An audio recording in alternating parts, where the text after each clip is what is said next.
before we do, we've got another check of the weather from Mr. Roker. Al, it is such a pretty morning, isn't it? Perfect fall morning.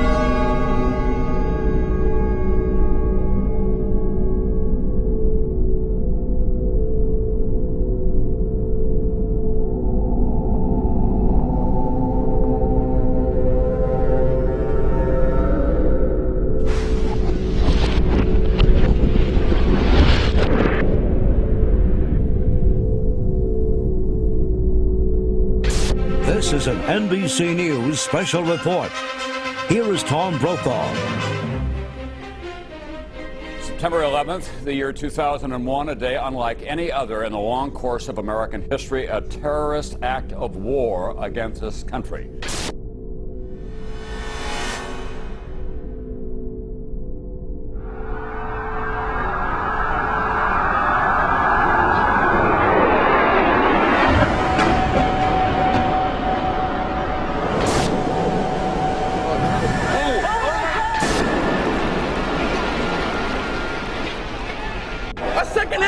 Your life is going to change, but more important, your son's life is going to change forever. America will never be the same after September 11th, 2001.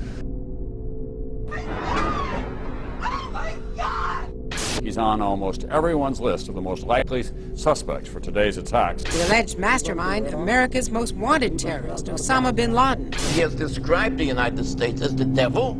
This is the beast. Meanwhile, Osama bin Laden is a name that we have been hearing all day long.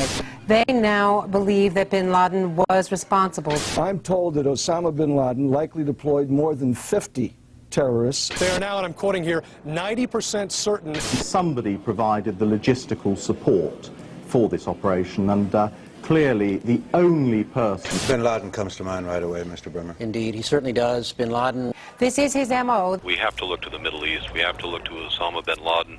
Osama bin Laden. Osama bin Laden. Bin Laden. Osama bin Laden. Osama bin Laden. Remember, 24 hours ago, it was the Bush tax cut, the Bush budget, the Bush economy. You don't hear any of that tonight. It's America's enemy. America's under attack.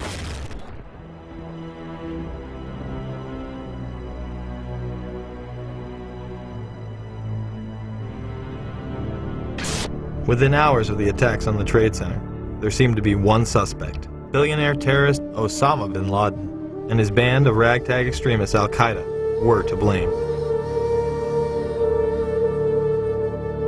They successfully struck the #1 military power in the world in an unprecedented fashion.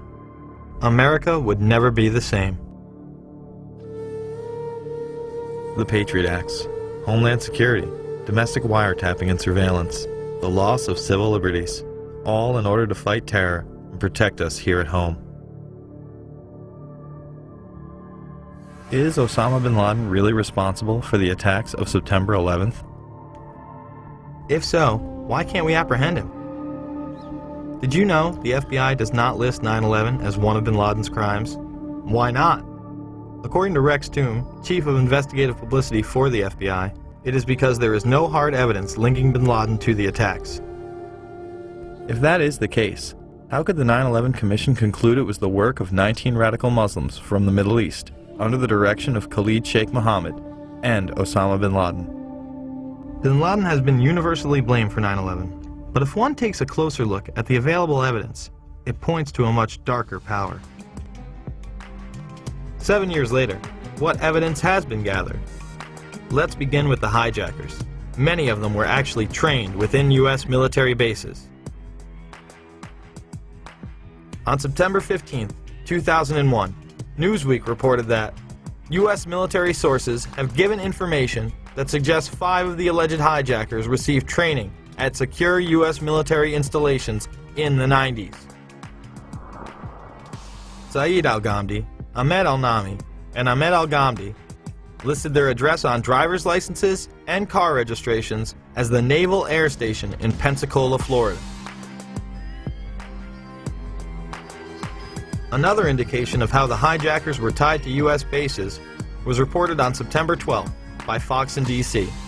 They stated, congratulatory phone calls were made from a separate aeronautical school in Florida, which suggests inside help for the hijackers. Now, here at Embry-Riddle School in Daytona Beach, investigators say that they did indeed intercept cell phone calls that originated out of here, calls that were congratulatory after yesterday's attacks, calls the feds say were made by terrorist sympathizers here in Daytona as well as in Broward County. The New York Times would report that the Defense Department said that Atta had gone to the International Officer School at Maxwell Air Force Base in Alabama, Abdul Aziz Al-Amari to the Aerospace Medical School at Brooks Air Force Base in Texas, and Saeed Al-Ghamdi to the Defense Language Institute at the Presidio in Monterey, California. The Vice Chancellor for Student Affairs at the Defense Language Institute, where Al-Ghamdi trained, went public and said, "Bush knew of the impending attacks on America. He did nothing to warn the American people because he needed this war on terrorism. He was quickly disciplined and threatened with court-martial." Even when neighbors called the CIA on hijacker Walid al-Shiari, nothing was done. Now, you might think that some of the neighbors would be shocked to find out that a suspected terrorist lived right down the street from them, but at least one woman we spoke with was not surprised at all. Diane Albritton was so concerned about what was happening inside the home at 502 Orange Street, she called the CIA. Why was she suspicious? The odd coming and going, the different rental cars, the odd-looking people that came and went. At that time, she says, the agency was not interested. How could it be that the CIA wasn't interested in this woman's story? Other government officials would go public as well. J. Michael Springman, a former head of the Visa Department in Jeddah, Saudi Arabia, would blow the whistle that the United States was taking part in covert programs as far back as 1987 to funnel in and protect Islamic terrorists.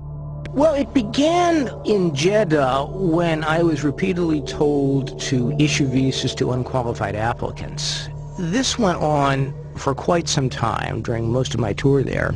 Under the American immigration laws, you need to demonstrate that you're going to the United States for a specific purpose. And typically, in such a situation, you're going to sign a business deal, or you're going to go as a tourist to see the Grand Canyon, or you're going to the United States as a student to study a particular course of study. And these were people that had no job in one instance. He was a Sudanese who was unemployed in Saudi Arabia and a refugee from the Sudan. But he got a visa for national security purposes after it was taken out of my hands by the chief of the consular section. At basis, though, I really think that these were more CIA assets, people that were recruited, like all of the folks I've been issuing visas to a couple of years previously. And these people were tools to be done for a job. Well, the visas issued to the hijackers in Jeddah came about as a result of it being a CIA consulate. It was the 5th largest visa issuing post in the Middle East. It was pretty much a closed system, and they simply brought them through there, and knowing that they would be protected by the agency, that people would get their visas, or if they didn't get the visas, they could be made to be given visas. Once I got back to the United States and was out of the Foreign Service, I ran across a couple of people with ties to the American government that told me another story, that the CIA was recruiting fighters for the Afghan war against the then Soviets, and that their asset, Osama bin Laden, was working with them. In the early 1980s, bin Laden worked with operatives from U.S. intelligence, the Pakistani military, and Arab states.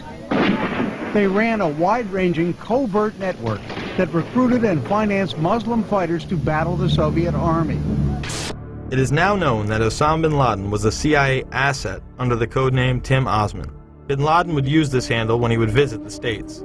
The relationship between bin Laden and the CIA was essentially he was one of their assets, one of the people they could turn to for help if they had questions. If they wanted somebody recruited, if they wanted somebody sent somewhere, if they wanted information, if they wanted something done, they went to bin Laden. Bin Laden isn't wanted by the FBI, and he was on a CIA payroll?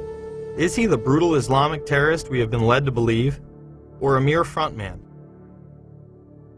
My question was, is it not true that the United States government paid $300 million to the bin Laden family for the construction of the military camps? At that point, then the person who was testifying had no choice but to admit, yes, that the money had gone to the bin Laden family for the construction of those military training facilities in Afghanistan. However, he added that none of that money went to bin Laden himself. Of course, it was a joke. Osama wasn't the only one working with U.S. intelligence. Hijackers also had ties to federal agencies. Alleged terrorists Khalid al-Mihdhar and Nawaf al-Zahami lived with and rented from an FBI informant. The New York Times stated on October 6, 2002, the Federal Bureau of Investigation had a confidential informer who rented rooms in California to 2 of the September 11th hijackers. But the Bureau is resisting a request from the Congressional Committee investigating the attacks to interview the informer and his FBI handler. Several members of the FBI had their investigations into terrorism impeded and shut down, especially when they got close to bin Laden. John O'Neill was the FBI counter-terror chief responsible for the investigation into Osama bin Laden. On August 22, 2001, after claims of repeated obstruction of his investigations into Saudi funding, O'Neill left the FBI. This document is marked secret and WF, which means it walked its way out of the Washington Bureau of the FBI.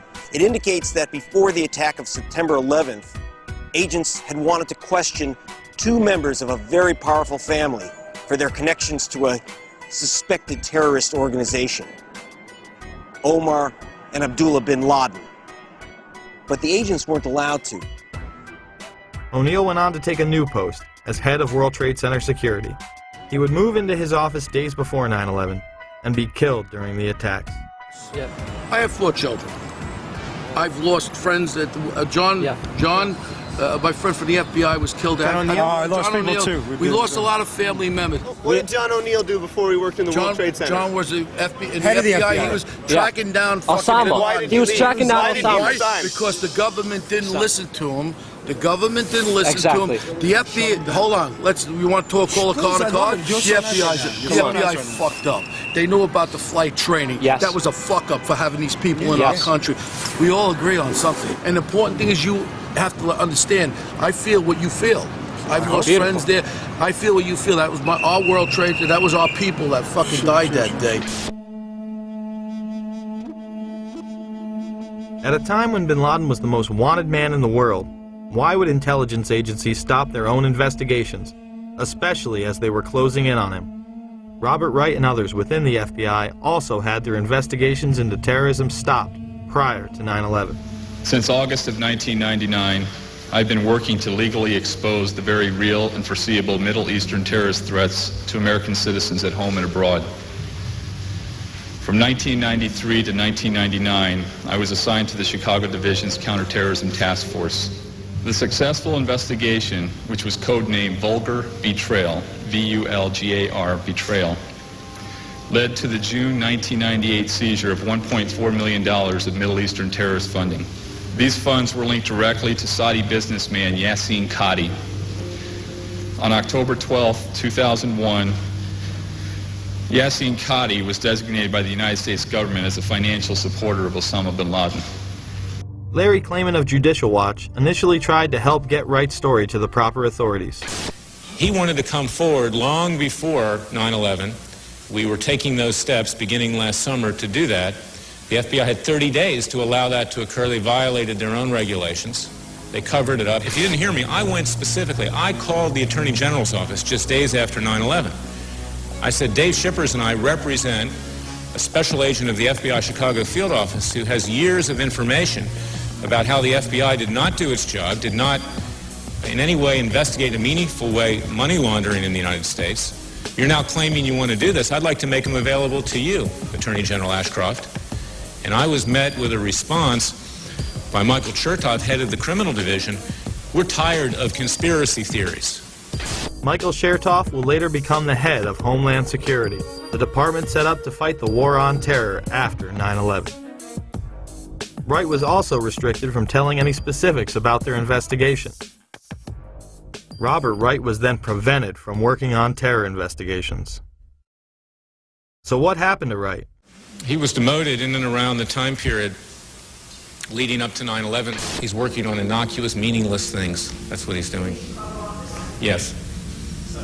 he's a paper pusher, is because these monies were going through some very powerful U.S. banks with some very powerful interests in the United States.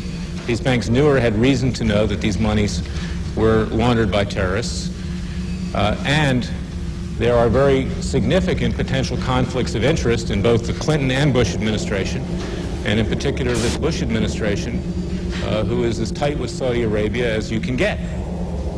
The president's father used to stay with the bin Laden family when he would go to Saudi Arabia. Former President Bush spent the night in D.C. at the White House on September 10th. We've also learned at NBC that there was a President Bush in the White House during the morning of these events. His father, former President Bush, was actually at the White House the morning of the attack. The next day, elite financiers of the Carlyle Group would meet. This global private equity investment firm would profiteer enormously from the wars in the Middle East. At the table were both Bush Sr. and Osama's brother, Shafiq bin Laden. The Bush and bin Laden families had been members since the 90s and would reap the benefits of terrorism coming to America. After 9/11, the company would become public.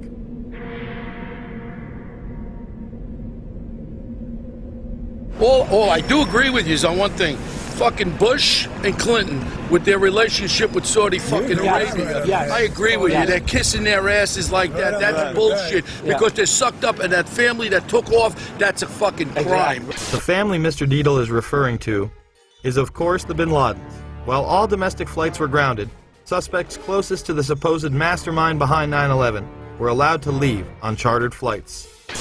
Let's show you some video that was taken exclusively by News Channel 2 8 days after 9/11. That man there is Osama bin Laden's younger brother, Khalil, who had been here vacationing with other family members there on an estate that they owned in West Orange County.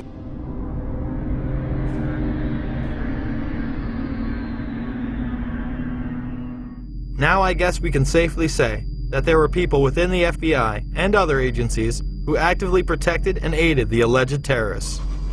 With all the resources available to U.S. intelligence, you would think that someone within would have detected something. Well, one did. The black operation program Able Danger identified the hijackers prior to 9/11, but the FBI wasn't interested. Lieutenant Colonel Anthony Schaefer, an intelligence officer inside Able Danger, tried to blow the whistle several times. Was the commission that investigated the 9/11 attacks told that lead hijacker Mohammed Atta had been identified and as al-Qaeda operative more than a year before terrorists struck? I'm told confidently by the person who did move the material over that the 9/11 commission received 2 briefcase-size containers of documents. I can tell you for a fact that would not be 1/20th of the information that Able Danger consisted of during the time we spent. Schaefer would also meet with Philip Zelikow, the executive director of the 9/11 Commission. What did Schaefer tell Zelikow? And I'm quoting how I remember saying it. We found, as part of the data run, we found 2 of the 3 cells which conducted the 9/11 attacks to include Atta. Schaefer says his unit linked Atta to al-Qaeda leaders, but would not provide any specifics. As to what he did with the information he had, we attempted to, first off, use it operationally. The lawyer said you can't do that. They're considered U.S. persons. Therefore, at that point in time, we made a determination as a team that we should move this information to the FBI. But he says beginning in September 2000, 3 meetings he set up with the FBI were each canceled by military lawyers. Despite all of this, the 9/11 Commission would deny it any significance and not include it in the report. Leaving a project targeting al-Qaeda as a global threat a year before we're attacked by al-Qaeda is equivalent to having an investigation of Pearl Harbor and leaving somehow out the Japanese. Schaefer and his team tried to stop the hijackers prior to 9/11, but were blocked. Later, the military would begin a smear campaign against them in order to discredit their findings. A Pennsylvania congressman says there's a smear campaign going on inside the Pentagon, and he wants the defense chief to get to the bottom of it. Republican Congressman Kurt Weldon says Pentagon officials are trying to ruin one of their own who's gone public about a top-secret military intel unit. Lieutenant Colonel Tony Schaefer, who was the first member of Able Danger to go public, has now been told in writing by the Defense Intelligence Agency that he can't speak to members of Congress or their staff without prior approval. And now a security clearance which allowed him to deal with classified classified information has been pulled. The congressman says Schaefer has been gagged, punished for speaking up. It's obvious to me this is a clear attempt to silence this guy, but now even more than to silence him, to ruin him as a person and a military officer. I've talked to all the Able Danger players, and they all agree this is a witch hunt against Tony. It's wrong, it's un-American, it's unacceptable.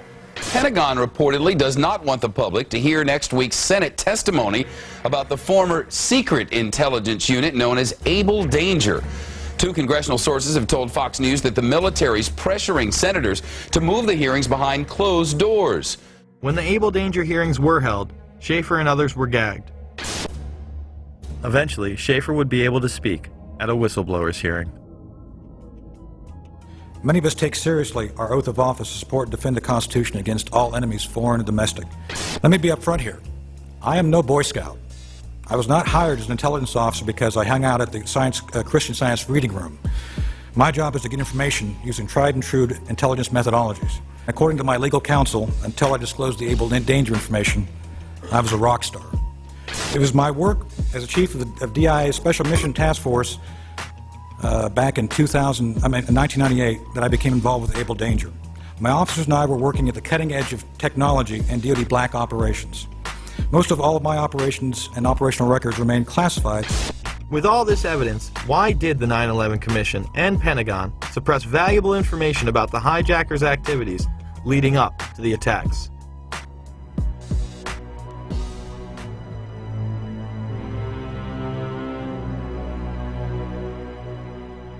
It was widely reported that men had been celebrating the attack after recording the first plane strike.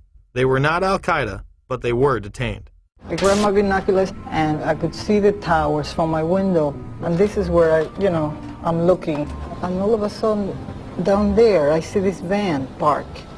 And I see three guys on top of the van. And I could see that they were like happy. They didn't look shocked to me. They didn't look shocked. There was a group of Israelis, some of whom later were revealed as Mossad assets, who were arrested after cheering and high-fiving and videotaping the crash of the airplanes into the World Trade Towers. Several other men were detained after a van full of explosives was stopped outside of Manhattan. Earlier, we had heard that an FBI spokesperson said that there was a report on the George Washington Bridge, which is another facility which you folks are responsible for policing, a report that there had been a van stopped there that had explosives. Asked this week about another sprawling investigation and the detention of 60 Israelis since September 11th, the Bush administration treated the questions like hot potatoes. I would just refer you to the Department of Justice with it. I'm not familiar with the report. I'm aware that some Israeli citizens have been detained. With respect to why they are being detained and the other aspects of your question, whether it's because they are in intelligence services or what they were doing, I will defer to the Department of Justice and the FBI to answer that. On March 6, 2002, a draft report from the DEA said it may well be an organized intelligence gathering activity. Despite all of this, all the Israelis were let go without any espionage charges being filed. Fox News anchors Britt Hume and Carl Cameron would do a 4-part investigation into these allegations in December of 2001 and yield stunning results. It has been more than 16 years since a civilian working for the Navy was charged with passing secrets to Israel. Jonathan Pollard pled guilty to conspiracy to commit espionage and is serving a life sentence. At first, Israeli leaders claimed Pollard was part of a rogue operation, but later took responsibility for his work. Now, Fox News has learned some U.S. investigators believe that there are Israelis again very much engaged in spying in and on the U.S. Since September 11th, more than 60 Israelis have been arrested or detained, either under the new Patriot anti-terrorism law or for immigration violations. A handful of active Israeli military were among those detained, according to investigators, who say some of the detainees also failed polygraph questions when asked about alleged surveillance activities against and in the United States. Investigators suspect that the Israelis may have gathered intelligence about the attacks in advance and not shared it. A highly placed investigator said there are, quote, tie-ins, but when asked for details, he flatly refused to describe them, saying, quote, Evidence linking these Israelis to 911 is classified. I cannot tell you about evidence that has been gathered. It's classified information. Now, when the FBI investigated, it quickly unraveled to be the largest foreign spy ring ever uncovered inside the United States, the largest. Even the Soviet Union had not been spying on the United States as much as Israel has been doing. So the FBI started to round up these spies. They started to arrest them very quietly, and they were about halfway through this process of rounding up this spy ring when 9/11 happened. Numerous classified documents obtained by Fox News indicate that even prior to September 11th, as many as 140 other Israelis had been detained or arrested in a secretive and sprawling investigation into suspected espionage by Israelis in the United States. Investigators from numerous government agencies are part of a working group that's been compiling evidence since the mid-90s. These documents detail hundreds of incidents in cities and towns across the country that investigators say, quote, may well be an organized intelligence gathering activity. The first part of the investigation focuses on Israelis who say they are art students from the University of Jerusalem and Bezalel Academy. Documents say they, quote, targeted and penetrated military bases, the DEA, FBI, and dozens of other government facilities, and even secret offices and unlisted private homes of law enforcement and intelligence personnel. The majority of those questioned, quote, stated they served in military intelligence, electronic surveillance intercept, and/or explosive ordnance units. Why would Israelis spy in and on the U.S.? A General Accounting Office investigation referred to Israel as Country A and said, quote, according to a U.S. intelligence agency, the government of Country A conducts the most aggressive espionage operation against the U.S. of any U.S. ally. The document concludes, quote, Israel possesses the resources and technical capability to achieve its collection objectives. What about this question of advanced knowledge of what was going to happen on 9/11? How clear are investigators that some Israeli agents may have known something? Well, it's very explosive information, obviously, and there's a great deal of evidence that they say they have collected, none of it necessarily conclusive. It's more when they put it all together. A bigger question, they say, is how could they not have known? Almost a direct quote, Britt.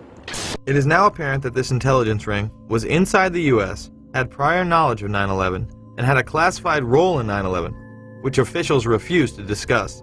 It was also able to penetrate U.S. intelligence agencies and secret offices, yet all were released. The men who were detained due to the report they were taping the first plane crash and then celebrating and joking about it actually went on television and admitted it was their job to record the attack.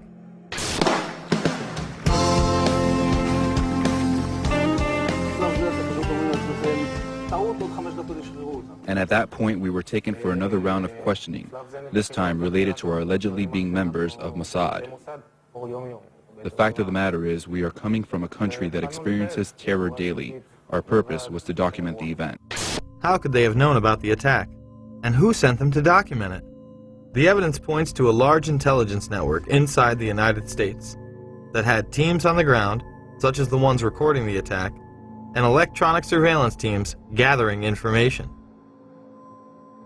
Another team who was involved that day detonated explosives on the ground. We have both suspects under K. We have the suspect who drove in the van exploded. Yeah, I just want to make sure you and your guys are all right over there, K, that's all. You know, we have both Trans driven that exploded. What location? King Street between 6 and 7. Shooting is on the scene on King 6 and 7. What unit are you? How would these teams obtain their information? The investigation on our side basically tracked back to two companies. The first one was called Amdocs. This is an Israeli-owned company which does the billing for 90% of the telephone companies inside the United States. Fox News has learned that some American terrorism investigators fear certain suspects in the September 11th attacks may have managed to stay ahead of them by knowing who and when investigators are calling on the telephone. How? By obtaining and analyzing data that's generated every time someone in the U.S. makes a phone call. What city and state, please? Here's how the system works. Most directory assistance calls and virtually all call records and billing in the U.S. are done for the phone companies by Amdocs Limited, an Israeli-based private telecommunications company. Amdocs has contracts with the 25 biggest phone companies in America and more worldwide. It is virtually impossible to make a call on normal phones without generating an Amdocs record of it. In recent years, the FBI and other government agencies have investigated Amdocs more than once. Sources tell Fox News that in 1999, the super-secret National Security Agency, headquartered in northern Maryland, issued what's called a top-secret, sensitive, compartmentalized information report, TSSCI, warning that records of calls in the United States were getting into foreign hands, in Israel in particular. Fox News has learned that the NSA has held numerous classified conferences to warn the FBI and CIA how Amdocs records could be used. So if you know the name of a police officer, or even if you know the name just of an informant, you can follow that network of who is talking to who and basically determine that whole association of names and contacts that represent that unit of operation. Fox News has documents of a 1997 drug trafficking case in Los Angeles in which telephone information, the types that Amdocs collects, was used to, quote, completely compromise the communications of the FBI, the Secret Service, the DEA, and the LAPD. Amdocs would not be the only company with ties to the Israeli government. Israel was also gathering information from a separate business, Comverse Infosys, who was also listening in. This company, inside the United States, installs and maintains the phone tapping equipment that law enforcement and the government use to eavesdrop on your phone calls. The company is Comverse Infosys, a subsidiary of an Israeli-run private telecommunications firm with offices throughout the U.S. It provides wiretapping equipment for law enforcement. Here's how wiretapping works in the U.S. Every time you make a call, it passes through the nation's elaborate network of switchers and routers run by the phone companies. Custom computers and software made by companies like Comverse are tied into that network to intercept, record, and store the wiretapped calls, and at the same time transmit them to investigators. We know we just had this FISA bill go through that granted immunity to the telecom companies. It was Comverse Infosystem that was setting up all these special rooms and all the switching centers where the law enforcement or the government or whoever could simply push a button and listen to your phone call. Gone are the days of the little alligator clips and wires needed to eavesdrop on a phone call. They can sit in a room anywhere in America, touch a few buttons, and listen to your phone call. But the complaint about this system is that the wiretap computer programs made by Comverse have in effect a back door through which wiretaps themselves can be intercepted by unauthorized parties. Adding to the suspicions is the fact that in Israel, Comverse works closely with the Israeli government and under special programs gets reimbursed for up to 50% of its research and development costs by the Israeli Ministry of Industry and Trade. But investigators within the DEA, INS, and FBI have all told Fox News that to pursue or even suggest Israeli spying through Comverse is considered career suicide. And sources say that while various FBI inquiries into Comverse have been conducted over the years, they've been halted before the actual equipment has ever been thoroughly tested for leaks. More to the point, agents within the U.S. government have been told point blank that to even suggest Israeli spying or an Israel link to 9/11 is career suicide. It's been described as the third rail of American politics. If you touch it, you die. You never get to come back again. It's all over. It's the black pit where you can never go. But there is a bitter turf war internally at FBI. It is the FBI's office in Quantico, Virginia that has jurisdiction over awarding contracts and buying intercept equipment. And for years they've thrown much of the business to Comverse. A handful of former U.S. law enforcement officials involved in awarding Comverse government contracts over the years now work for the company. Numerous sources say some of those individuals were asked to leave government service under what knowledgeable sources call troublesome circumstances that remain under administrative review within the Justice Department. And what troubles investigators most, particularly in New York in the counterterrorism investigation of the World Trade Center attack, is that on a number of cases, suspects that they had sought to wiretap and surveil immediately changed their telecommunications processes. They started acting much differently as soon as those supposedly secret wiretaps went into place. Somehow, suspected terrorists who were being surveilled by these very Israelis were able to change their behavior to elude the FBI. Israel's former Prime Minister, Benjamin Netanyahu, would boldly state that we are benefiting from one thing, and that is the attack on the Twin Towers and Pentagon. The United States has wholeheartedly supported essentially state-sponsored terrorism, both domestically in Israel and as part of Israel's foreign policy. The American relationship with Israel is the root cause of most of the problems the United States is facing around the world today. Well, I would say this, that there's one big elephant in the living room. It's never asked about. People don't like to put it on any video or anything like that. But it is the relationship between the United States of America and the State of Israel. It's the fly in the ointment. It's gotten us into a peck of trouble in the Middle East.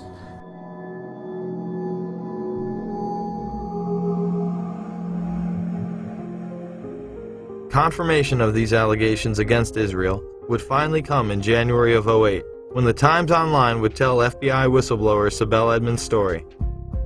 This Turkish translator for the FBI found an international spy ring that included Israel, Turkey, and Pakistan working with household names within the United States. She was gagged and to this day has been unable to tell her entire account. Edmonds stated that one high-level official was aiding foreign operatives against U.S. interests by passing them highly classified information, not only from the State Department, but also from the Pentagon, in exchange for money, position, and political objectives. The article stated that the Turks and Israelis had planted moles in military and academic institutions which handled nuclear technology. The Pakistani operation was led by General Mahmoud Ahmed, then the ISI chief. Intelligence analysts say that the members of the ISI were close to Al-Qaeda before and after 9/11. Ahmed was accused of sanctioning a $100,000 wire payment to Mohammed Atta, one of the 9/11 hijackers, immediately before the attacks. Oddly enough, General Ahmed would be in Washington, D.C., meeting with George Tenet, the current director of the CIA, and others, in the weeks before the attacks. In fact, on the morning of 9/11 itself, he would be having breakfast with Senator Bob Graham and Porter Goss. These two men would co-chair the initial congressional investigation, and Goss would later become the head of the CIA. I was trying to make the point that Ahmed didn't hide the fact, when we met with him in Pakistan and when he was in Washington, that he was close to the Taliban, that was his job, to be close to the Taliban. Graham would go on PBS and have this to say. I was surprised at the evidence that there were foreign governments involved in facilitating the activities of at least some of the terrorists in the United States. I am stunned that we have not done a better job of pursuing that to determine if other terrorists received similar support, and even more important, if the infrastructure of a foreign government assisting terrorists still exists. Most of that information is classified, I think overly classified. I believe the American people should know the extent of the challenge that we face in terms of foreign government involvement. In that report, 27 pages would be completely redacted. And do you think that will ever become public? Which countries are talking about? It'll become public at some point when it's turned over to the archives, but that's 20 or 30 years from now. We need to have this information now. Are you suggesting that you are convinced that there was a state sponsor behind 9/11? I think there is very compelling evidence that at least some of the terrorists were assisted, not just in financing, although that was part of it, by a sovereign foreign government. The day after the attacks, it was apparent that some people within the government were aware of the Pakistani funding of Al-Qaeda. Secretary Powell, one country you didn't mention was Pakistan, and I understand that your deputy has spoken with the ambassador to Pakistan. Deputy Secretary Armitage did meet with Pakistani officials today. It would be useful to point out to the Pakistani leadership at every level how helpful they might be if we find a basis to act upon that information. Senator Joe Biden, who had also met with the head of the Pakistani ISI, would have harsh words on the Senate floor. And the word should go out to those who pretend that they wish to be our friends, that they're going to have to make some very difficult choices. Pakistan in particular is going to have to make a very difficult choice very soon. Words will not be sufficient. Actions will be demanded. When Biden was confronted, he confirmed his meeting with Ahmed, saying Pakistani intelligence was indeed funding the Taliban. Sir, one question. In the days following 9/11, you met with the head of Pakistani ISI, General Muhammad Ahmed. It has since come to light that he ordered Saeed Sheikh to wire $100,000 to Muhammad Atta. Why was he allowed to go back to Pakistan, and why wasn't he questioned, and why were you meeting with him? I met with him to deliver a message that if he didn't stop supporting the Taliban, we would take him out. Why did we let him go? We let him fly freely. We never investigated him. We never even looked into him. Look, there's a thing called diplomatic passports. We did not arrest Khrushchev when he came. But he financed the hijackers, and you let him go, and he's free. He hijacked the hijackers. No one knew he financed the hijackers. It's wired. As they say, get reported. He would later state that the information was indeed classified.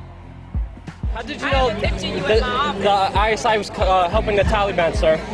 How did you know they were helping them out? It is classified? Pakistan was set up as the silent funding arm of the hijackers. They were used as a launching base for the occupation of Afghanistan. To review, we have just learned that many of the hijackers had ties to U.S. military installations, the FBI, and the CIA. That both Israel and Pakistan have classified roles in 9/11 to this day, and the man who co-chaired the initial investigation into 9/11 stated this information would be classified for at least 20 to 30 years. Virtually none of this information was in the 9/11 Commission report. Instead, you are expected to believe that Osama bin Laden carried out the attacks alone. Yet 2 wars and 7 years later, he's still on the loose. The bipartisan commission was full of insiders who whitewashed the events of that day to the point it was comical. 5 years after the horrors of 9/11, there's a new way to look at those unforgettable images. Through color, caricature, and captions, comic book veterans Ernie Colon and Sid Jacobson have brought to life the 9/11 Commission Report. It took a year and a half to distill 600 pages down to less than 150. When you hear about the idea of the 9/11 Commission Report as essentially a comic book, your first reaction is, what are you, crazy? It's accurate. I mean, the graphic version is accurate. That's what happened. Thomas Keane was the co-chair of the commission with Lee Hamilton. They would write a book together called Without Precedent. In it, he would claim that NORAD and the Pentagon did not tell the truth, and that indictments were considered. If the report itself wasn't accurate, how could the comic book be? Thomas Keane is now traveling the country in order to instruct teachers on how to teach 9/11 to their young, impressionable minds. The 9/11 Commission was such a cover-up that Max Cleland, an appointed member, went off on Wolf Blitzer. A deal announced yesterday between the White House and the Commission investigating the September 11th attacks is proving to be rather controversial. Under the agreement, only certain members of the Commission will be allowed to review classified documents from the White House, and their notes will be subject to administration review. Today, some relatives of people who were killed in the attacks criticized the agreement, and our next guest, who's a member of the commission, claimed the deal is disgusting. Former Georgia Senator Max Cleland, a Democrat, joins me here. Well, you've used the word deal 3 times. I don't think the 9/11 Commission ought to be making deals with our own government under the responsibility we have from the Congress and our responsibility to the American people to get all the facts, and let all the commissioners look at those facts. Now, we've had to subpoena the FAA for those documents. We've had to subpoena NORAD for those documents. I'm in favor of subpoenaing the White House for the documents we need so that all the commissioners can get to see all the documents that we need. That's the only way we can face the American people and the families and say we have done a thorough investigation independently of the White House and the entire executive branch. The President has said only a minority of the Commission can see a minority of the documents, and then they have to clear what they're going to say to the rest of the Commission with the White House. If you're one of those 4 that gets to see these documents, would that change your opinion? No. They don't want any more eyeballs to see their documents than they can possibly get away with. It's a scam. It's absolutely disgusting. Cleland would later resign. Well, they have something to cover up, and the 9/11 Commission, of course, was a master cover-up. We know that. The question is what it was covering up. I don't believe the reports on September 11th put out by the 9/11 Commission or by Congress. I've seen one put out by the 9/11 Commission, and it was basically hundreds of pages of nothing. It was very generic. It was very indirect, indistinct, devoid of facts, devoid of hard positions. It was things like mistakes were made. We need to improve human intelligence. This is nothing. I mean, it's like, yes, I stand for truth, justice, and the American way. But it was vapid. It was a waste of time and money, but gives the impression that, oh, yes, the government is doing something. The government is studying the issue. Well, what makes me really disappointed, and that's an understatement, is that Congress's role is oversight. And Congress, even today, you'll see members of Congress saying, well, we haven't implemented everything that the 9/11 Commission recommended. And the 9/11 commissioners have said that the administration obstructed them, lied to them. The staff statements were described by various commissioners to be an indictment of the FBI in particular, but also an indictment of the CIA. I don't think the chairman and I have ever characterized the staff statements as an indictment. It's possible others have done that. We have not. And Tom and I have heard repeated praises from people in your business, in the media business, thanking us for the quality of those statements. I would second that, and by the way, I never, ever would correct the Vice Chairman, but I'm afraid I did characterize one of those statements as an indictment. So how can you start with a document that you know is false and take that to the American people as a document by which Congress's accomplishments should be measured? Dennis Kucinich would present 35 articles of impeachment against the Bush administration in June of 2008. He would stand before the House for almost 3 hours before reading the last few articles, which were regarding 9/11. He alleged that the administration had not acted on specific warnings prior to 9/11, that they had attempted to cover this information up, and they had tried to stop any commission from being organized in regards to investigating the attack. Article 33.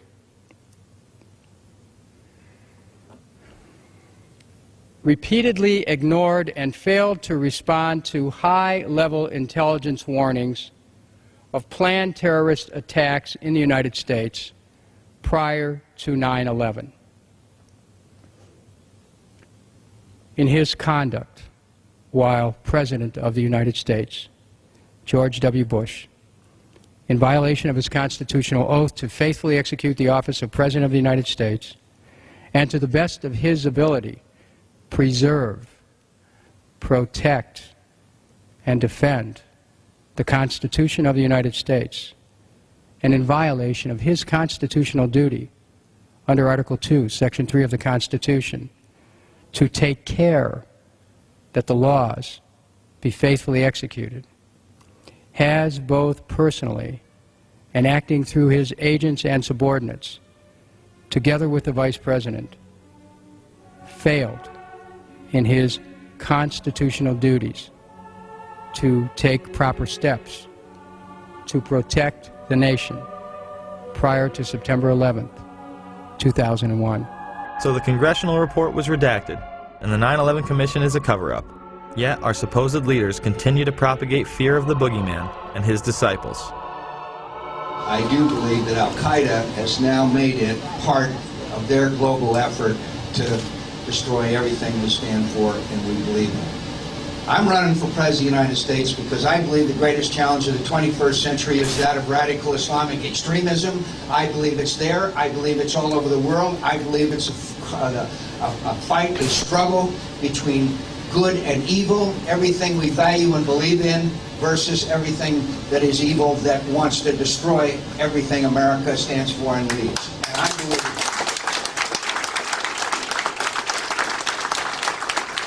it was an Osama bin Laden job with 19 people from Saudi Arabia.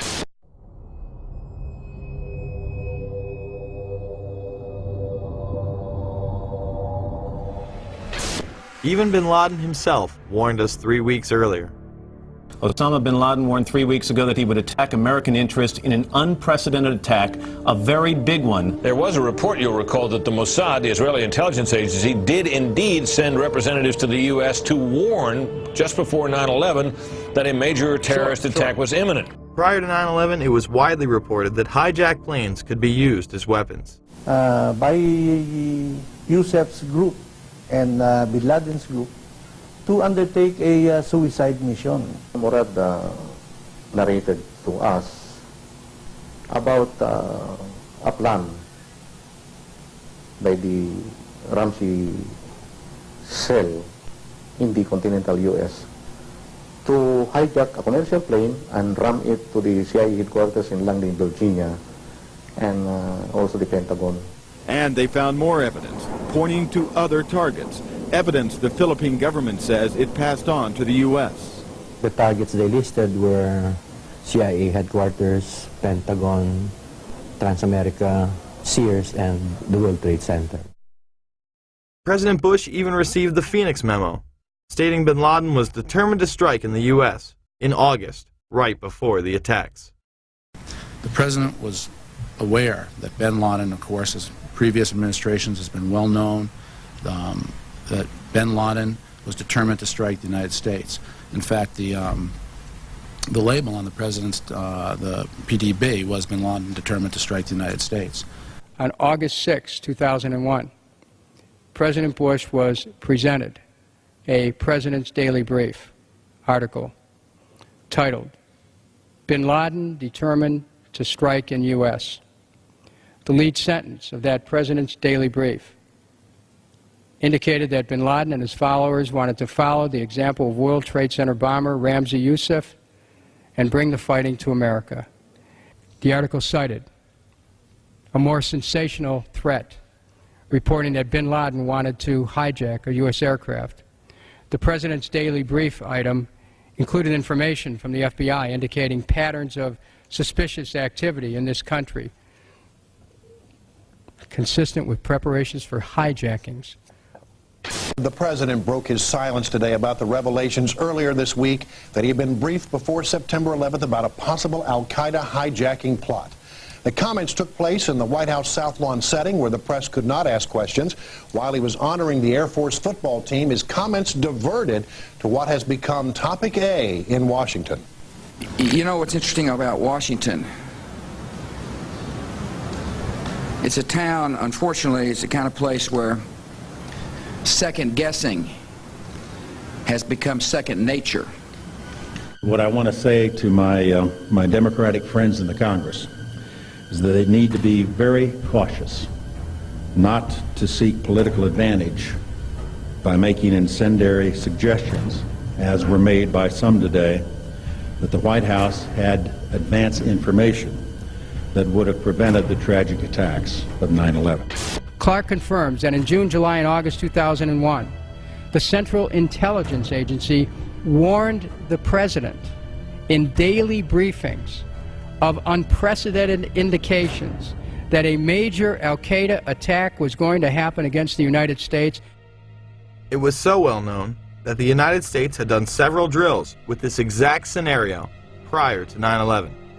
We're going to take a closer look tonight at another example of where, despite the conventional wisdom, there were people in the United States who actually were preparing to defend against the kind of attacks which occurred here on 9/11.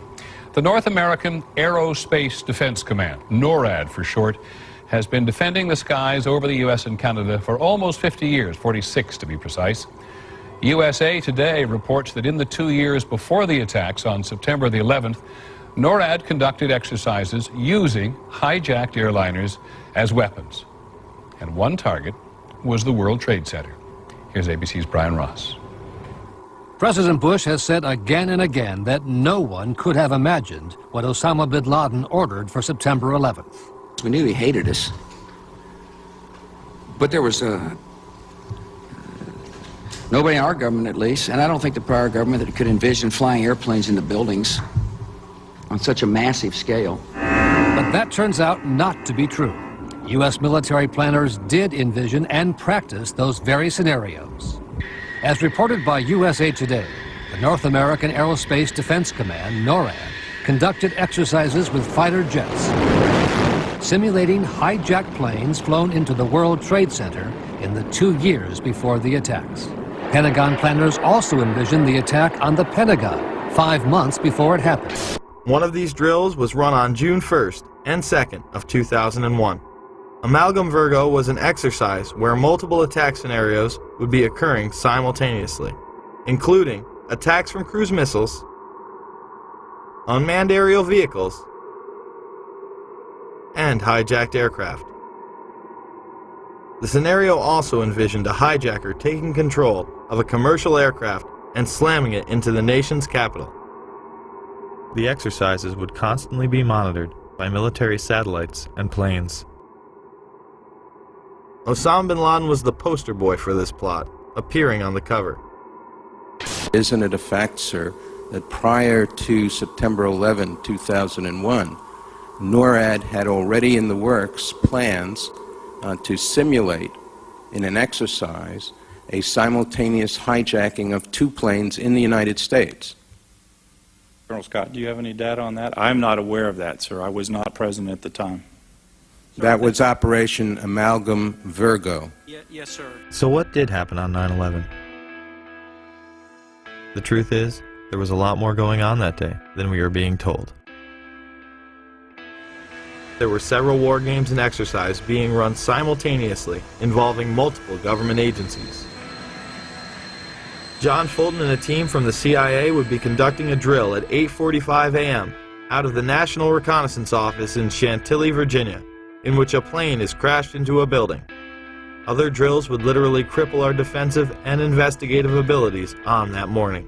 But this very interesting information, Katie, Matt, and Tom, from the FBI, they have been operating a massive exercise from their hostage rescue unit.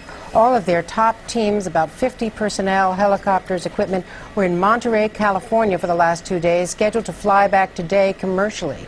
So all of those people are out of place. It's fair to say, according to sources that we've talked to here at NBC, that the FBI rescue operations and other FBI operations are really in chaos right now because they can't reach their officials in New York.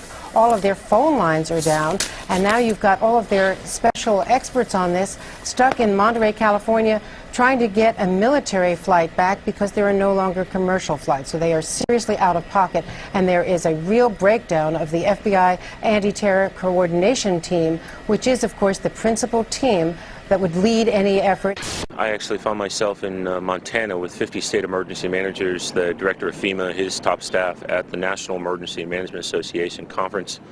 Number of emergency managers from New York State, from Pennsylvania, from Virginia, Maryland, the district, most in New England, made the flight on a C-130 last night. It was one of the only flights across the country, a military aircraft. Northern Vigilance would redirect fighter jets out of the northeastern sector to patrol Canada and Alaska. Vigilant Guardian and Vigilant Warrior were exercises involving hijacked aircraft that would go in and out of radar. These would appear real to those involved. We fought many phantoms that day. We got many aircraft calls inbound that morning that turned out to be phantoms. During that time frame, we had multiple aircraft called hijacked all over the country. These exercises would not cease until after United 93 was brought down and the attacks were over. Open line. Command, Sergeant Richmond. Sergeant Richmond, Sergeant Life from Cheyenne Mountain Test Control. How are you? I'm doing fine. Okay, I need you to terminate all exercise inputs coming to Cheyenne Mountain at this time. Copy. And stay on loop until I verify that or the connectivity is disconnected on the exercise side only. Okay, no, do not do any more inputs on the exercise side and stand by. I got Cheyenne Mountain on the line. Terminating all exercise inputs. Over, in case you didn't know that the exercise. Oh, yeah. In fact, more hijackings were thought to be taking place. On the radar scope, And it's not just a video game. It's actually people's lives that you're trying to keep from running into each other. Other planes were thought to have been hijacked and almost shot down. An aircraft inbound to Whitehorse from Alaskan airspace was a hijacked aircraft, and that the military flight crews were aware of this, and they were en route to intercept the aircraft. Some of these war games and their details remain classified to this day. So is it any wonder that Donald Rumsfeld gave these warnings to military personnel the day after the attacks? Finally, I'd like to say a word or two to the men and women in the defense establishment,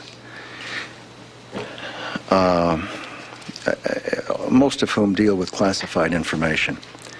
When people deal with intelligence information and make it available to people who are not cleared for that classified information, the effect is to reduce the chances that the United States government has to track down and deal with the people who have perpetrated the attacks on the United States and killed so many Americans.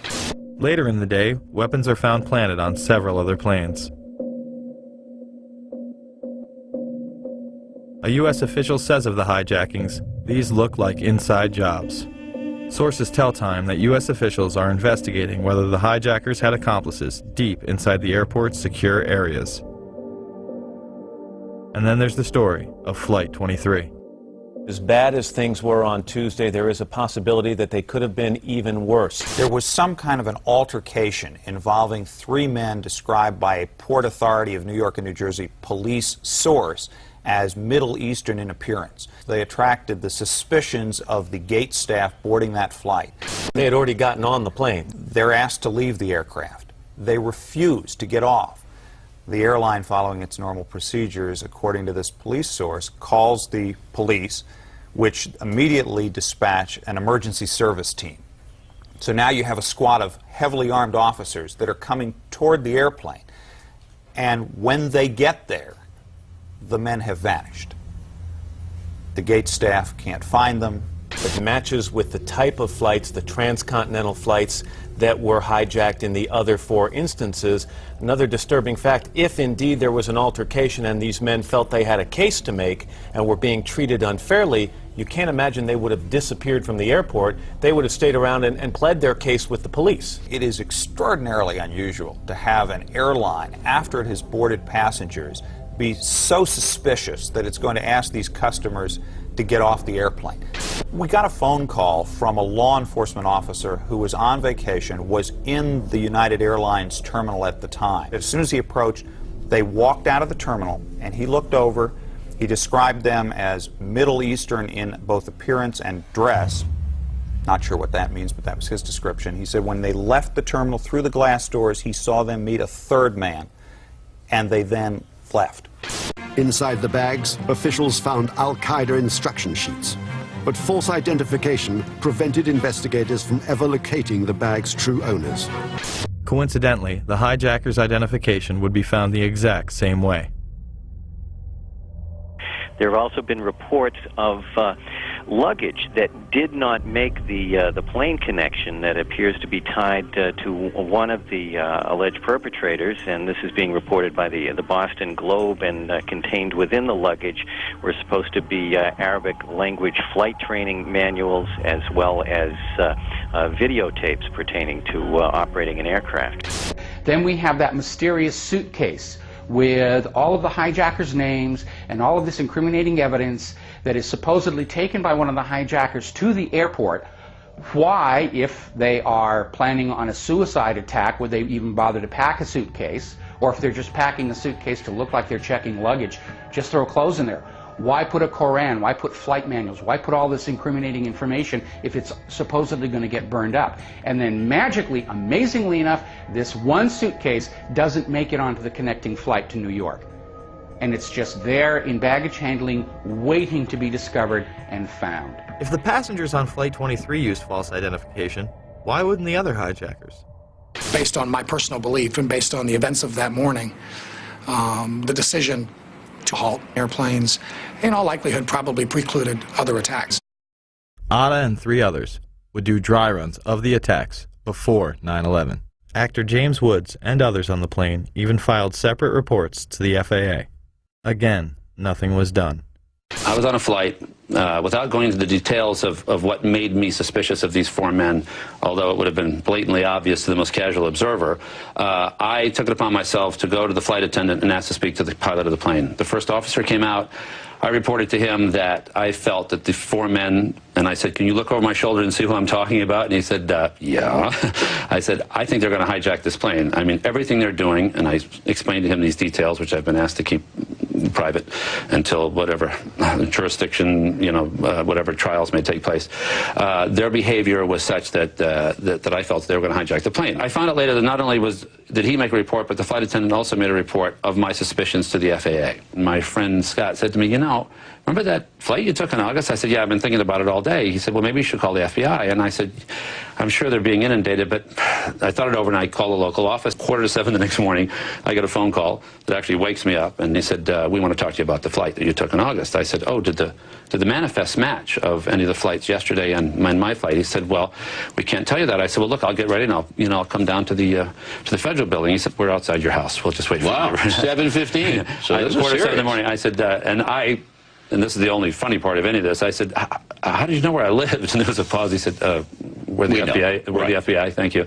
So they came in, and I said, look, I'm dying to know, were these the guys? And he said, well, we've had 36,000 tips in one day, and there's two of us, and we're going to be at your house all this morning, so you can do the math, but we can't tell you, So since then, I have identified for sure two of them as two of the terrorists, who actually were not on Flight 11, but one was on Flight 175 and one was on Flight 77.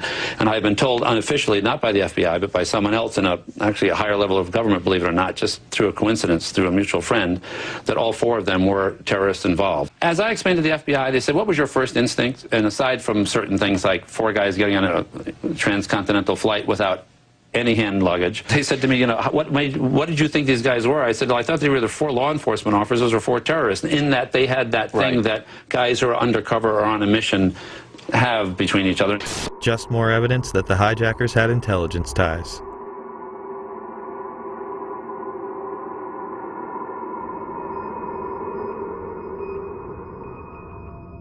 There were almost certainly other targets.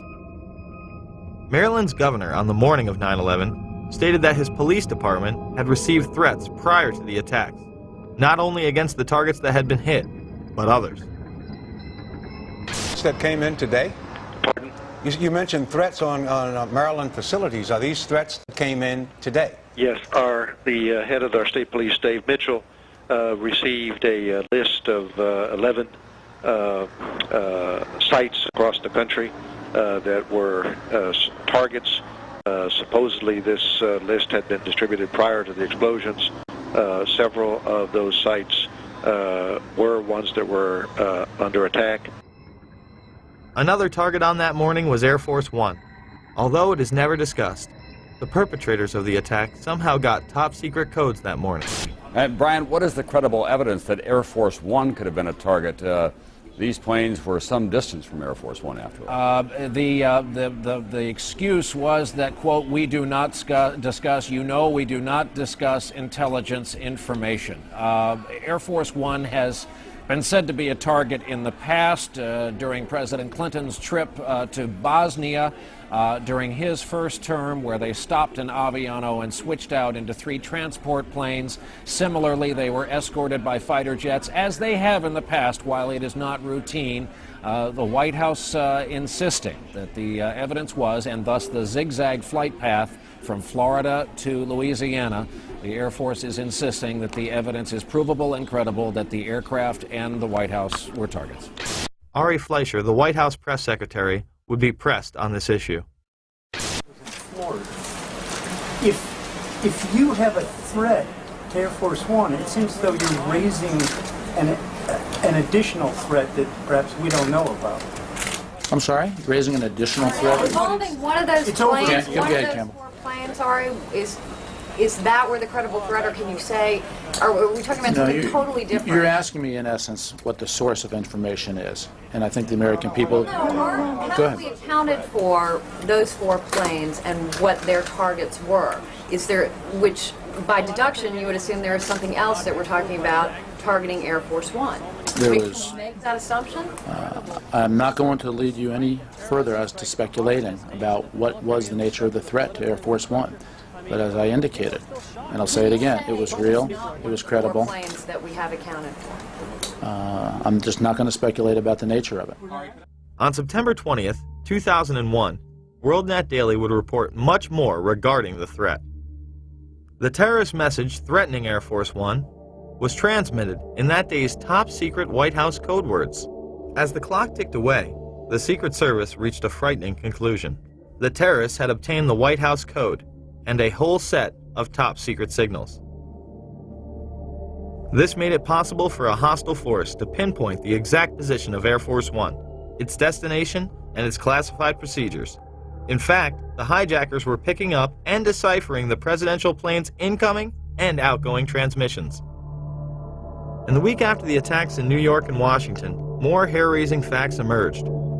The terrorists had also obtained the code groups of the National Security Agency and were able to penetrate the NSA's state-of-the-art electronic surveillance system.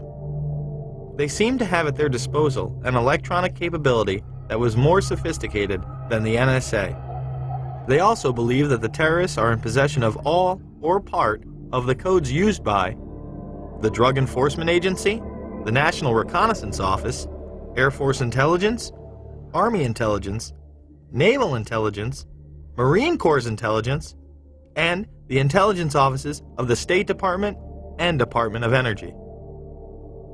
Since no single individual has access to every top-level code at any given time, a single mole would not answer the case. It would have to be a large, widely spread number. U.S. experts do not believe bin Laden was capable of infiltrating double agents into the heart of the U.S. administration on a large scale.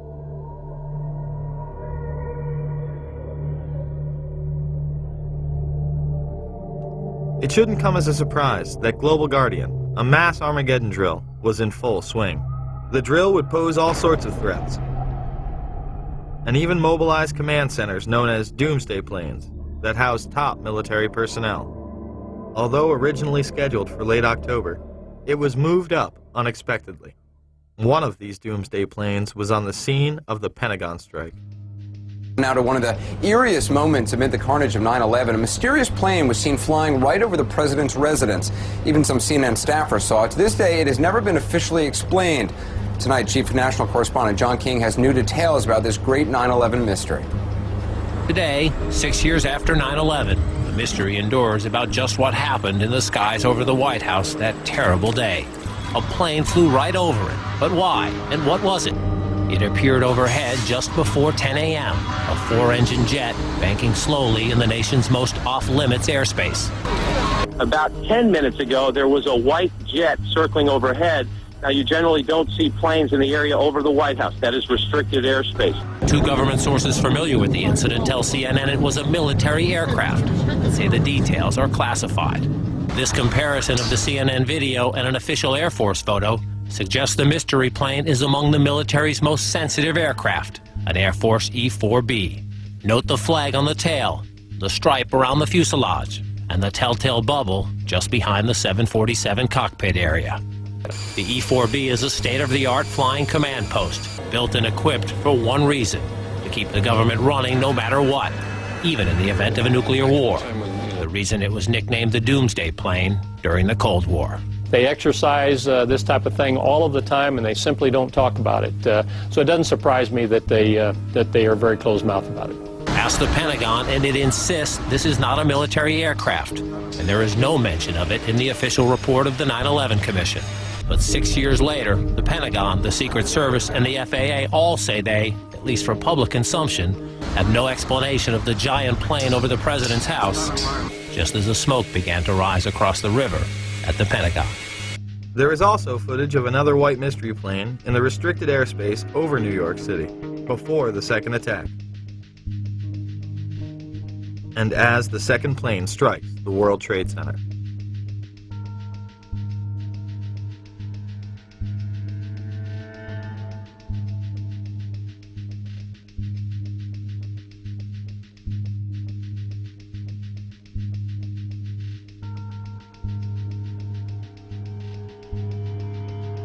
There were 5 E-4Bs in the air on 9/11. They are part of the continuity of government plans in case of an emergency. This program was launched in the early 80s, headed by none other than George Herbert Walker Bush. Was being made to consolidate continuity of government programs across several major departments of the government under one office, which turned out later to be called the National Program Office. As I understood it, this office fell under the jurisdiction of the Office of the Vice President. Then Vice President George Bush was the first in charge. On 9/11, this program was put into effect. This next one happens a lot these days. It seems like a story that is both reassuring and scary at the same time. This morning we learned that the Vice President wasn't the only one sent to an undisclosed location on September 11th, that an entire backup government was and is still there and may be there for as long as anyone now at least can imagine. Traveling in Iowa, the president for the first time discussed a secret ongoing operation designed to keep the federal government running if Washington is paralyzed by a terrorist strike. I still take the threats that we receive from al-Qaeda killers and terrorists very seriously. The operation was first reported by the Washington Post and confirmed to CNN by several administration officials. The shadow or bunker government involves roughly 100 senior staffers from every cabinet department and major government agency. Operates primarily out of 2 secret bunkers in the eastern United States, and is charged with running the executive branch if communication with Washington is severed. The secret plan took shape in the minutes and hours after the September 11th strikes, as Mr. Bush took a cautious route back to Washington. And now, nearly 6 months later, administration officials are scrambling to get more telephone lines and high-tech computers into these secret bunkers. And at least one member of the Bush cabinet is being kept out of Washington at all times, under heavy security, just in case this so-called shadow government is activated and needs a leader. Despite it being on television and in numerous papers, most people continue to deny that a shadow government even exists. Now, what if I told you that Dick Cheney was the reported head of this group on the day of 9/11? President Bush cracked jokes about it at a prime rib dinner. The Vice President has been moving among secret locations to provide continuity of government. A year ago, Dick was running the country, Bush said. Today, he lives out of a little suitcase. Cheney has been part of the succession program since its inception. To reduce the possibility of decapitation, the National Program Office was directed to create a new program to assure the continuity of government. It was known as the Presidential Successor Support System, or PSQ. Dick Cheney, Edwin Meese, Tip O'Neill, and Dick Thornburgh all have been in the line of succession by virtue of their offices, but our sources say the NPO gave them additional responsibilities under the new system. Cheney would arrive at the emergency center before the Pentagon was attacked. Shortly after 9:30 a.m., the president's national security team is in the Situation Room, a secure communications center in the basement of the West Wing. Vice President Dick Cheney is there, along with National Security Advisor Condoleezza Rice. I arrived at the PIOC at about 9:20 a.m. I was made aware of it during the time that the airplane coming in to the Pentagon. There was a young man who would come in and say to the Vice President, the plane is 50 miles out, the plane is 30 miles out. And when it got down to the plane is 10 miles out, the young man also said to the Vice President, do the orders still stand? And the Vice President turned and whipped his neck around and said, of course the orders still stand. Have you heard anything to the contrary? The flight that came into the Pentagon. Yeah. When you arrived at 9:20, how much longer was it before you overheard the conversation between the young man and the Vice President saying, does the order still stand? It's probably about 5 or 6 minutes. So about 9:25 or 9:26. The 9/11 Commission would cover this up by saying Cheney did not arrive in the Emergency Operating Center until more than 15 minutes after the Pentagon strike. Many of the same people involved in the shadow government benefited the most from the war on terror.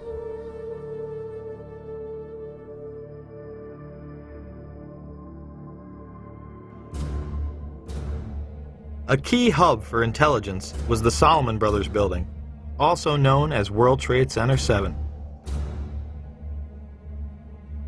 This was a massive 47-story skyscraper that would have dominated most city skylines.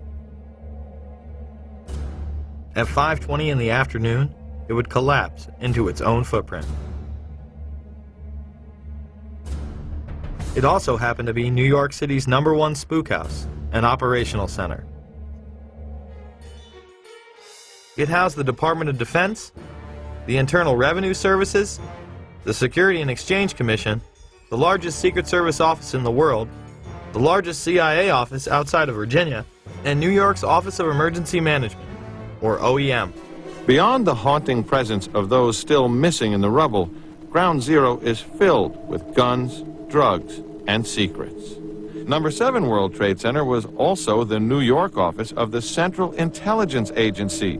The CIA ordered the building surrounded by FBI agents shortly after it collapsed. Since then, they have been searching for computers and a safe filled with classified documents. Government agents watch the construction workers through binoculars as they search. The OEM was where local government would rally in the case of an emergency, such as a terrorist attack or natural disaster. The command center on the 23rd floor is bulletproof and bomb-resistant, with its own air supply and generators. It's linked to city airports, the Coast Guard, and the Pentagon. Computers will soon have detailed blueprints of every major building in New York City. Surprisingly, it would be deserted when city officials Barry Jennings and Michael Hess arrived. When the Office of Emergency Management did an activation, they always included our locale.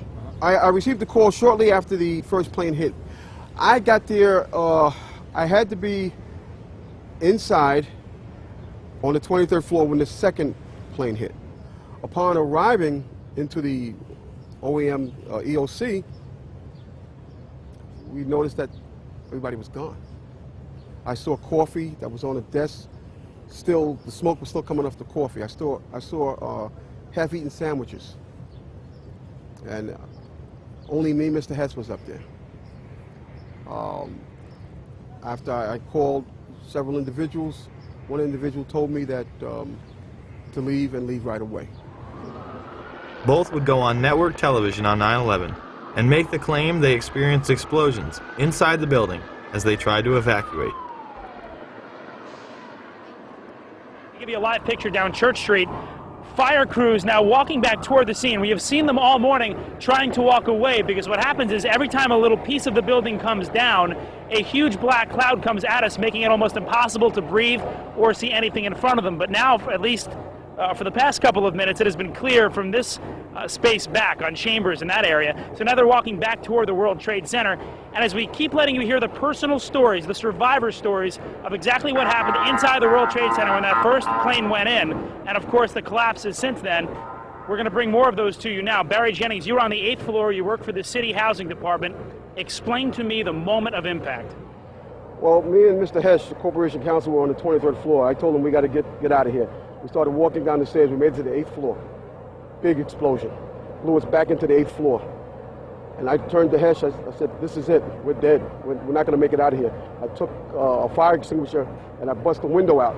That's when this gentleman here heard my cries for help. This gentleman right here, and he kept saying, stand by, somebody's coming to get you. They couldn't get to us for an hour because they couldn't find us. You thought that was it? I thought we were dead. I thought that was it. We have Frank Uciardo back on the phone with us, Brenda, with some New York City officials. Frank, go ahead. That's right. I'm standing here right now just off Broadway by City Hall with Michael Hess, who is the city's Corporation Counsel. Mr. Hess, you were trapped in, I believe, 7 World Trade Center. Go ahead, sir. Yes, I was. I was up in the Emergency Management Center on the 23rd floor, and when all the power went out in the building, another gentleman and I walked down to the 8th floor where there was an explosion, and we've been trapped on the 8th floor with smoke, thick smoke all around us for about an hour and a half. But the New York Fire Department, as terrific as they are, just came and got us out. When I made it to the 6th floor, and there was an explosion, the explosion was beneath me. Keep in mind now, it's pitch black in there. All the lights went out. So when the explosion happened, it blew us back. I'm thinking I'm standing on the landing. I'm actually holding on to a pole above us. Really? And I had to climb back up because Hess is yelling, "What do we do now?" I said, "There's only one thing we can do, and it's go back up." Both buildings were still standing. Keep in mind, I told you the fire department came and ran. They came twice. Why? Because building Tower 1 fell, then Tower 2 fell. And then when they came back with all concern now, like, to get me the hell out of there. I was trapped in there for several hours. I was trapped in there when both buildings came down. All this time, I'm hearing all types of explosions. All this time, I'm hearing explosions. When they finally got to us, and they took us down to what they called the lobby, because I asked them, I said, when we got down there, I said, "Where are we?" He said, "This was the lobby." And I said, "You got to be kidding me." It was total ruins. Total ruins. Now keep in mind, when I came in there, the lobby had nice escalators. It was a huge lobby. And for me to see what I saw, it was unbelievable. And the firefighter that took us down kept saying, "Do not look down." And I kept saying why. He said, "Do not look down." And we were stepping over people. And you know you can feel when you're stepping over people. This building would fall into its own footprint at 5:20 in the afternoon at nearly free-fall speed.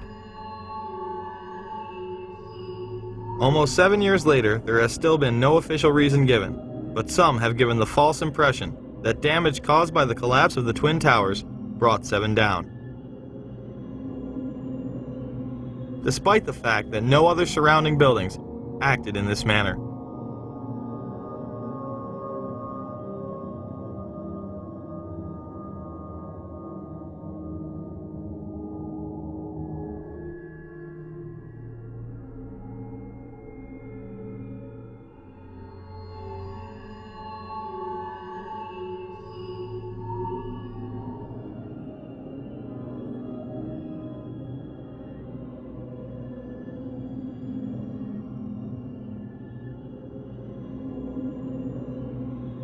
Dr. S. Shyam Sunder would make the claim, on behalf of the National Institute of Standards and Technology, that on about a third of the face, to the center and to the bottom, approximately 10 stories, about 25% of the depth of the building, was scooped out.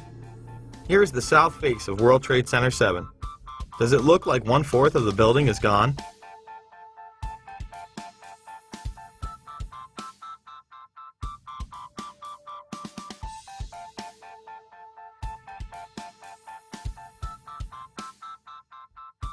Perhaps we should take a look inside.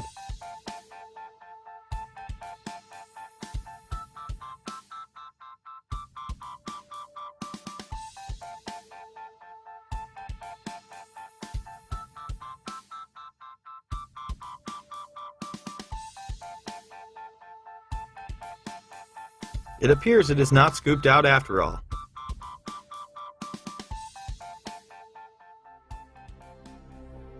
Members of the media were reporting that the building had collapsed due to structural damage and fire, more than 20 minutes prior to it going down. Now, more on the latest building collapse in New York. You might have heard a few moments ago, I was talking about the Salomon Brothers building collapsing.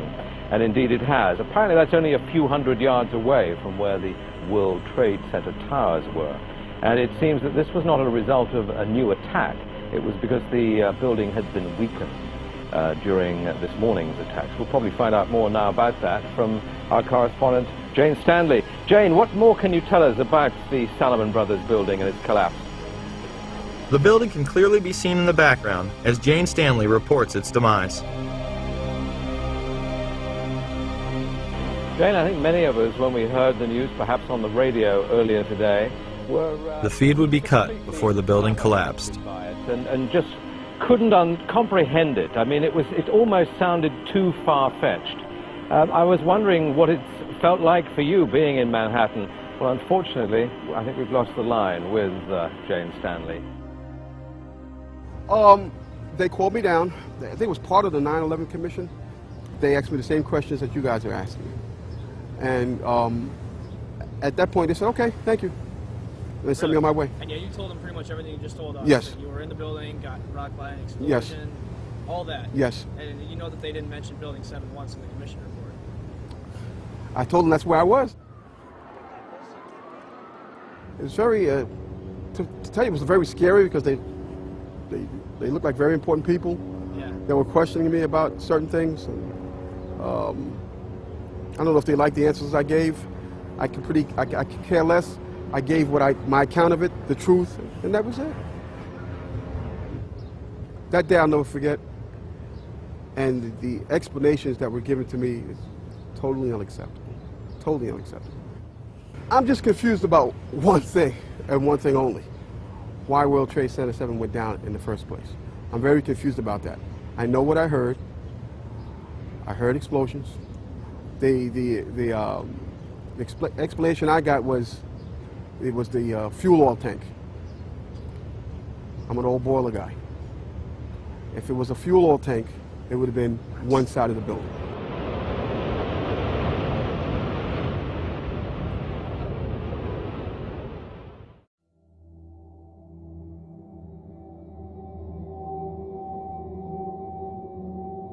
After 9/11, a climate of fear was created in order to shut down any opposition to the Bush administration's new agenda. A week after 9/11, anthrax began appearing in the mail. The letters were made to look as though they were the work of Muslim extremists, claiming "Death to America" and "Allah is great." Now, if you remember, these anthrax letters, they were written to appear to be from semi-literate Muslims, very crude handwriting, all of this, all of that. They really do look more like movie prop letters than real letters. The targets were government buildings, media outlets such as CBS, NBC, the New York Post, and politicians such as Senator Daschle and Leahy, two members of the opposition party. When the FBI tested the anthrax, it was highly refined and weaponized. Colin Powell would go on CNN and deny these allegations. No, I think we've had a lot of stories over the past 4 or 5 days. First it was weaponized anthrax, then it was highly refined, and then when it was analyzed, it was discovered it was none of the above. The anthrax used in the attacks was identical to that of the Ames strain, which led the investigation to Fort Detrick. An analysis of the anthrax that was sent to Senator Daschle's office shows that this anthrax has a sophistication that leads people to know that it can only be produced by a PhD microbiologist, and it would have to have been done in a small, well-equipped microbiology lab. This appears to be the so-called Ames strain. That was a strain of anthrax that was first isolated almost 50 years ago at a U.S. Department of Agriculture diagnostic lab in Ames, Iowa. What's uncommon about this is that it has been engineered in such a way to be, as they say, readily aerosolized. That means, in effect, that what somebody has done is taken the anthrax spores, added to them some kind of a chemical to get in the way of a normal electrostatic process that causes the spores to clump together. Chemicals been added to declump them, in effect. That makes them very fine. They are able then to be dispersed very readily into the air. The Washington Post would report, genetic fingerprinting studies indicate that the anthrax spores mailed to Capitol Hill are identical to stocks of the deadly bacteria maintained by the U.S. Army since 1980. Those labs can trace back their samples to a single military source, the U.S. Army Medical Research Institute of Infectious Diseases at Fort Detrick, Maryland. It's been made quite clear that Al-Qaeda wasn't behind this. It is a specialized biological weapon only produced by our military in one facility. High-level FBI and CIA officials said none of the 60 to 80 daily threat reports from intelligence sources contain evidence linking the anthrax attacks to Osama bin Laden's terrorist network. This did not stop the mainstream press from trying to blame Al-Qaeda. As investigators race to find answers to the recent wave of anthrax terror, we'll look at what investigators are targeting now.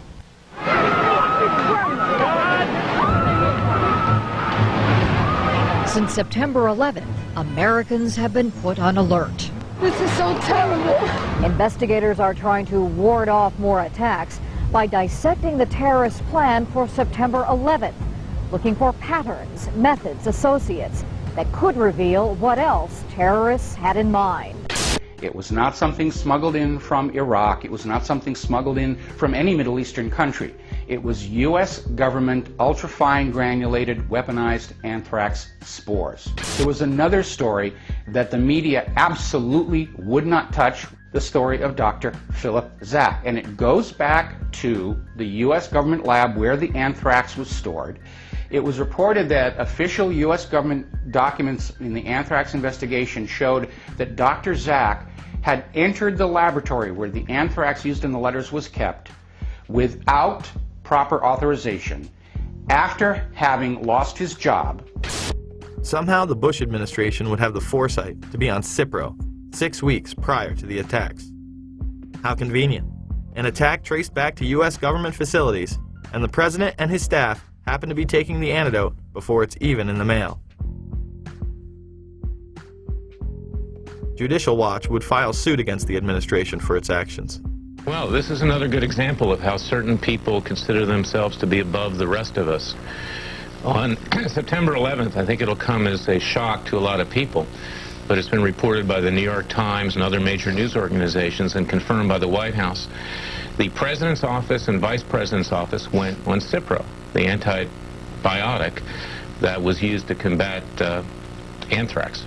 The White House went on Cipro. It must have known that either an attack was underway or was imminent. It shows you that some people in this country are less than equal and are not treated like the political elites.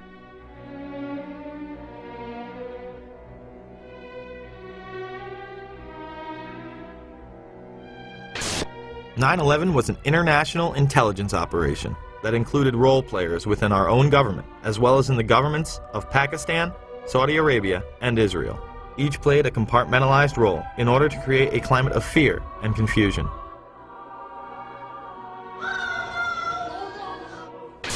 This, combined with the evacuation of government offices, kept any type of dissent off the radar. It was a time when Americans felt they needed to rally around their leaders, and they did. I can hear you!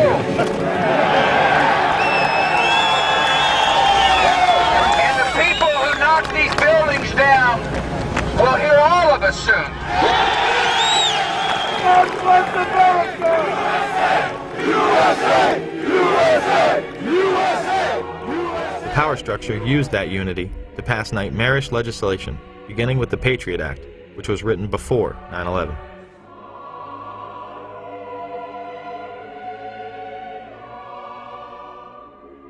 Homeland Security was in place prior to 9/11 as well. Another piece of this, which is something that has been well known to you all, is that the creation of the Office of Homeland Security was something that was planned even before September 11th. The Bush administration had even written up the plans to invade Afghanistan the week before 9/11.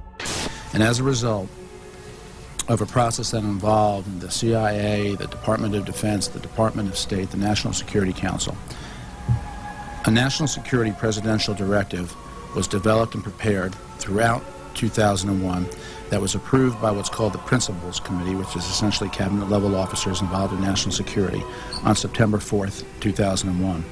That document was then finalized on September 10th. I think it was focused on al-Qaeda from the various earlier days. We fight a fabled enemy, the likes of which that can never be defeated.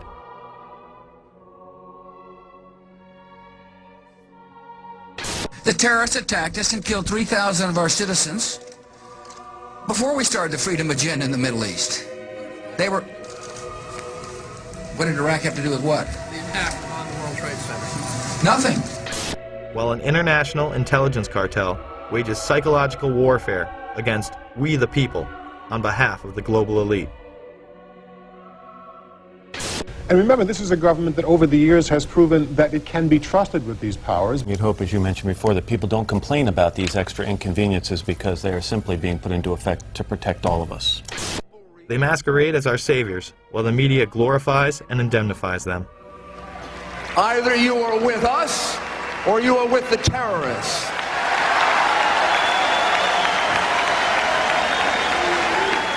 Don't let anyone tell you otherwise. Certainly not a disingenuous filmmaker who would have us believe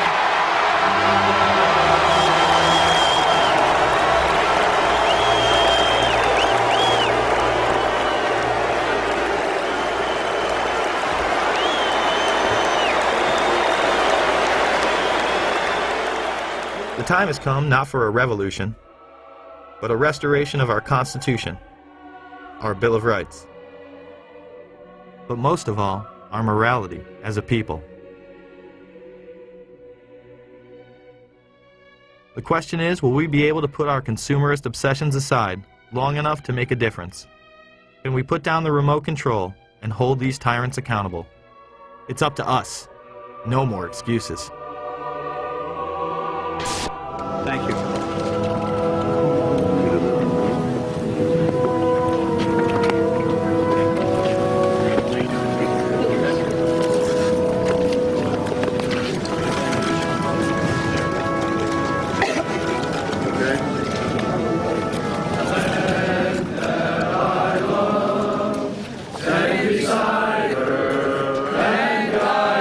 This is wild. Through the night with the light from above, from the mountains, to the prairies, to the ocean. Can't be doing no pictures. Okay, it's NBC Boy, don't News. you understand? It's NBC News. I don't care who it is.